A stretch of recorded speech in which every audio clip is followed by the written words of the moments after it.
This podcast is a production of Queens Public Television in New York City.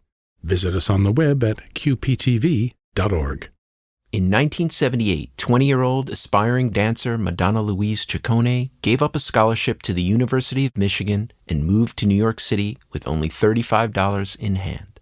After calling Manhattan's East Village home for a time, Ms. Ciccone soon found herself in need of other accommodations and settled into what could only be described as a unique setting. Madonna began living in an abandoned synagogue located in the bustling neighborhood of Corona, Queens. I'm Mark Bacino, and welcome to Queens County, USA, presenting diverse stories from the most diverse place on earth.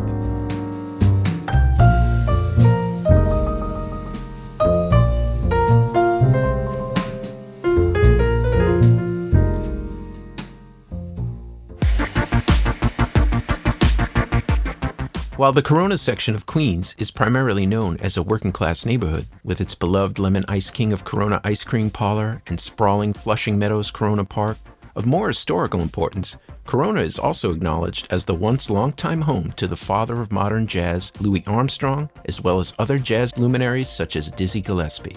However, a fact not widely known is that the material girl herself, pop music icon Madonna, spent her musically formative days honing her craft inside Corona's middle-class enclave.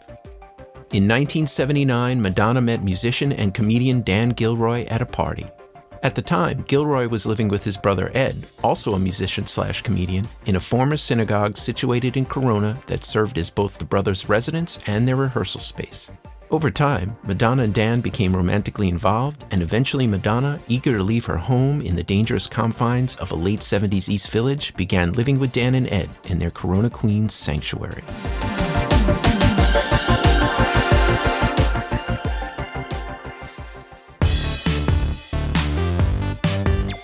Although Madonna's first year in New York was primarily focused on launching a career in dance, with mixed results, her new life inside the walls of the Gilroy's musical synagogue began to inspire alternative creative aspirations.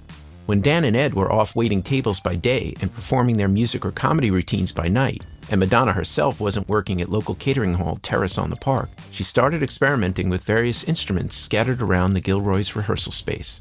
First, Madonna began to teach herself how to play the drums, and later, with Dan Gilroy's encouragement and guidance, she also picked up guitar, becoming respectably proficient on both instruments. Soon, Madonna started writing her own songs, and the band Breakfast Club was born. The group, consisting of Madonna on drums, friend Angie Smith on bass, the Gilroy brothers both on guitar, with Dan singing lead vocals and Madonna eventually singing some lead vocals out front as well. With a fixed lineup in place, the band began playing local gigs, including an infamous Feast of Mount Carmel church festival performance that allegedly didn't sit well with local parishioners. Regardless of the reception, it now seemed the seeds of Madonna's future career in music were firmly planted.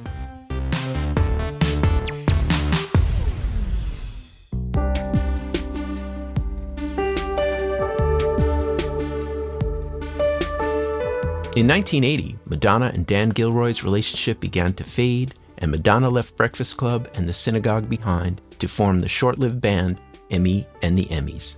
3 years later, Madonna the solo artist would emerge and take the world by storm with the release of her debut album simply titled Madonna. For Ms. Ciccone, it seemed there would be no looking back. Goodbye to Rosie, the Queen of Corona. But Madonna did look back. In 2017, she shared a glimpse into her time spent living in the synagogue with a photo post on Instagram. "Here I am," she wrote, "the same age as my daughter, living in an abandoned synagogue in Queens, a broke dancer with big dreams learning how to play guitar, taking any job I could find, living on $1 a day, praying that someone would discover me and believe in me. The good old days."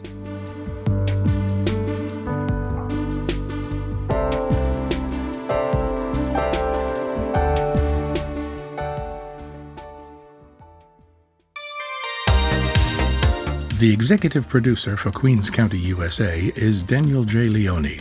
This podcast was produced, written, narrated, recorded, and mixed by Mark Bacino for QPTV. I'm your announcer, John Collins. To learn more about Queens Public Television and our podcasts, visit our website, qptv.org, or follow us on social media. We can be found on Facebook at facebook.com/Queens Public Television, and on Twitter and Instagram, we're @QPTV.